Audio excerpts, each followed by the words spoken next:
Okay, so I set up my phone so that way I can actually do a better job of this time. All right, so as you can see, I have a pan, okay? This is going to be for that pasta that, like TikTok has a bunch of different variations of it. I'm just gonna show you what my variation of it and kind of explain it to you, okay? All right, so what I used the last time, I used this Nuts for Cheese Brie.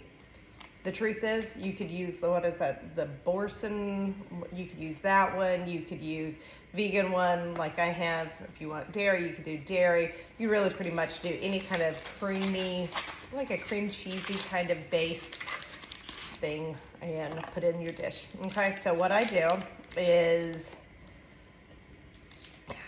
if I can do this without cutting myself, that would be great. Yeah. Doing a really nice job, huh? All right, so here we go. I am taking it out, and all I'm going to do is put it in the dish. It's pretty easy, right? Have a little taste. Yum. Okay, so over here in the sink, I have taken a bunch of cherry tomatoes, which now I'm getting all over the counter, the water from them. All you do, wash the cherry tomatoes. Do you need to cut them? No, you do not. It's an easy, easy dish. So you're just going to let those tomatoes go in your dish. And this time I'm using a lot of them because I particularly love the tomatoes. Now, other people, if you like mushrooms, which I don't think that you do, but if you like mushrooms, you could put mushrooms in here. I'm going to take this zucchini, I'm gonna wash it real quick, and then I'm gonna just chop it up, okay? So, there you go. So, this does not need to be anything, carefully done. The strange thing is when, after all of this gets cooked together, it all kind of turns into like a creamy mush, and so it doesn't really matter how well you chop things up, which is kind of nice. So I'm gonna go ahead and chop these roughly. And I just do quarters. Good, you can see, I think. Good. Okay, nice. All right, and then I'm just going to, using the cheesy thing in the middle. Oops. I'm just going to use that as my center. All right. Next, I'm going to put an onion. Now, one of the recipes that I saw, actually, I don't know if any of the recipes that I've seen have an onion in there, but I particularly like onion as a vegetable, and I think it gives it a lot of texture and also flavor. So I do an onion in there. This is just, I think it's a sweet onion. Sorry, it's taking so long. There we go. Okay, onion. Again, you do not need to do any fancy cutting. All we're doing is just cutting it quickly up. And so I cut it like that, and then like that.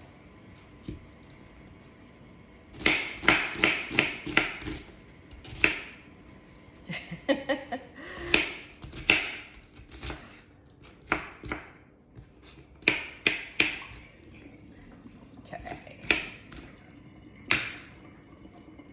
All right. So putting in my onion over here. Okay. And then, to me, the most important part is you're gonna take a whole clove of garlic. Okay, so of course take the skin off, whatnot. And then you are going to need to chop up all of these cloves of garlic. Okay, so I'm just rinsing that off, getting that off. And then the way I cut garlic, I don't know about you, but the way I do it is I generally if I'm doing a whole clove, I try to take off the end piece there, which did not do a real great job of, to be honest. But I take that off, and then at that point, I start squishing individual cloves. One, it helps the skin come off easier, but two, it's supposed to release something that's supposed to be good for you or good for the taste. I don't know. I don't remember what it was, but years ago I was told that, so I'm still doing it. All right, so taking all the rest of these garlic pieces out. Yep.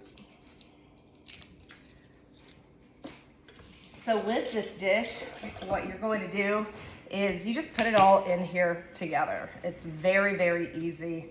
You just put it in there together, and then you bake it at 350 for about 45 minutes, okay?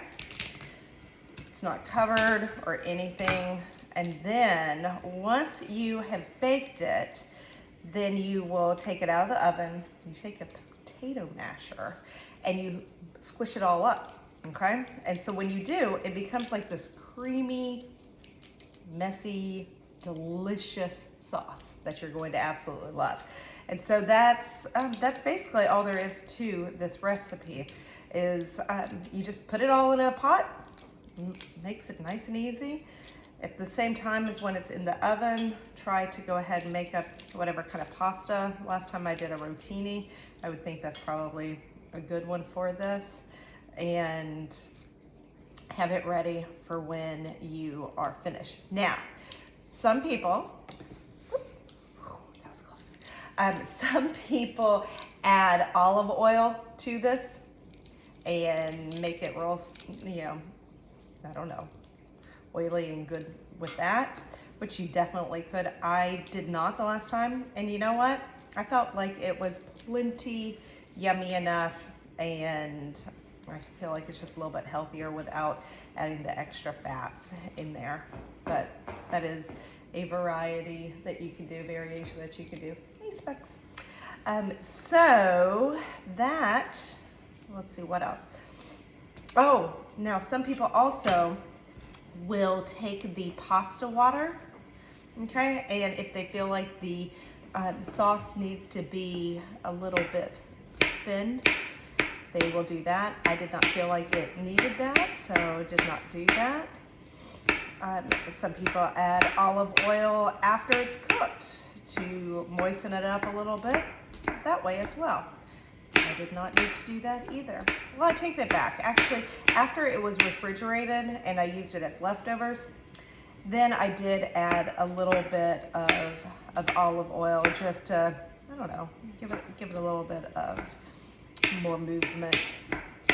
I don't know if it was necessary or not, but I did add a little bit after I warmed it up for leftovers. Okay, all right, so as you can see, this was not a beautiful chopping job. It was just pretty much getting it chopped up. Now, what I did last time, and I thought it was really cool, is I kind of separated up my tomatoes and I stuck my garlic in a little nook in here. Oh, hold on. Look, that tomato, it had already gone bad, it looked like. So check your tomatoes.